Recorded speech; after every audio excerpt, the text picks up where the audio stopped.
Kama ni mara yako ya kwanza unatembelea chaneli yetu ya Top 5 Media, tunakuomba ubonyeze neno subscribe, kisha kwa chini itatokea alama ya kengele. Tunakuomba ubonyeze kengele hiyo ili uwe wa kwanza kupokea taarifa katika chaneli yetu. Asante.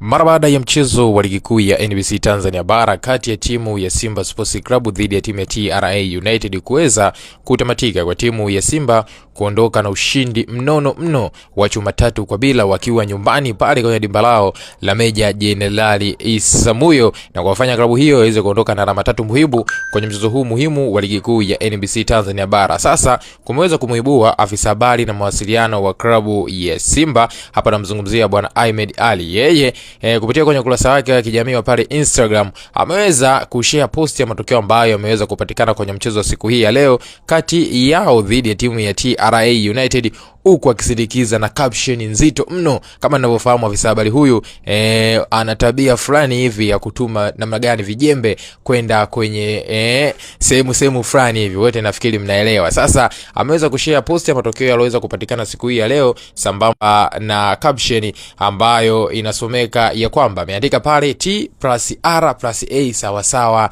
na 3, TRA sawasawa na 3, ambapo ni matokeo ambayo klabu ya Simba ameweza kuyapata chuma 3-0 dhidi ya timu ya TRA, lakini ni alama 3 ambazo timu ya Simba ameweza kuzipata dhidi ya timu hiyo ya TRA United. Una maoni gani mwana mchezo wangu kuhusiana hiki? Ndio tuandikie kupitia sehemu ya comment, bila kusahau kulike, kushare na kusubscribe channel yetu.